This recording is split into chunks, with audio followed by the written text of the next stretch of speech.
ஒன்று கொரிந்தியர் 6ஆம் அதிகாரம். உங்களில் ஒருவனுக்கு வேறொருவனோடே வழக்குண்டானால் வழக்காடும்படி அவன் பரிசுத்தவான்களிடத்தில் போகாமல் அநீதக்காரரிடத்தில் போக துணிகிறது என்ன? பரிசுத்தவான்கள் உலகத்தை நியாயம் தீர்ப்பார்கள் என்று அறியீர்களா? உலகம் உங்களால் நியாயம் தீர்க்கப்படுவதாயிருக்க அற்ப வழக்குகளை தீர்க்க நீங்கள் அபாத்திரரா? தேவ தூதர்களையும் நியாயம் தீர்ப்போம் என்று அறியீர்களா? அப்படி இருக்க இந்த ஜீவனுக்கேற்றவைகளை நீங்கள் தீர்த்து கொள்ளக்கூடாதிருக்கிறது எப்படி? இந்த ஜீவனுக்கேற்ற வழக்குகள் உங்களுக்கு இருந்தால் தீர்ப்பு செய்கிறதற்கு சபையில் அற்பமாய் எண்ணப்பட்டவர்களை நியமித்துக் கொள்ளுங்கள். உங்களுக்கு வெட்கம் உண்டாகும்படி இதை சொல்லுகிறேன்.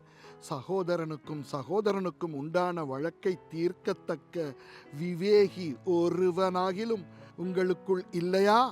சகோதரனோட சகோதரன் வழக்காடுகிறான், அவிசுவாசிகளுக்கு முன்பாகவும் அப்படி செய்கிறான். நீங்கள் ஒருவரோடொருவர் வழக்காடுகிறது எவ்விதத்திலும் குற்றமாயிருக்கிறது. அப்படி செய்கிறதை விட நீங்கள் ஏன் அநியாயத்தை சகித்துக் கொள்ளுகிறதில்லை? ஏன் நஷ்டத்தை பொறுத்து கொள்ளுகிறதில்லை? நீங்களே அநியாயம் செய்கிறீர்கள், நஷ்டப்படுத்துகிறீர்கள், சகோதரருக்கும் அப்படி செய்கிறீர்களே. அநியாயக்காரர் தேவனுடைய ராஜ்யத்தை சுதந்தரிப்பதில்லை என்று அறியீர்களா? வஞ்சிக்கப்படாதிருங்கள். வேசி மார்க்கத்தாரும் விக்கிரக ஆராதனைக்காரரும் விபச்சாரக்காரரும் சுய புணர்ச்சிக்காரரும் ஆண் புணர்ச்சிக்காரரும் திருடரும் பொருளாசைக்காரரும் வெறியரும் உதாசீனரும் கொள்ளைக்காரரும் தேவனுடைய ராஜ்யத்தை சுதந்தரிப்பதில்லை. உங்களில் சிலர் இப்படிப்பட்டவர்களாய் இருந்தீர்கள். ஆயினும் கர்த்தராகிய இயேசுவின் நாமத்தினாலும் நமது தேவனுடைய ஆவியினாலும் கழுவப்பட்டீர்கள், பரிசுத்தமாக்கப்பட்டீர்கள், நீதிமான்களாக்கப்பட்டீர்கள். எல்லாவற்றையும் அனுபவிக்க எனக்கு அதிகாரம் உண்டு. ஆகிலும் எல்லாம் தகுதியாயிராது.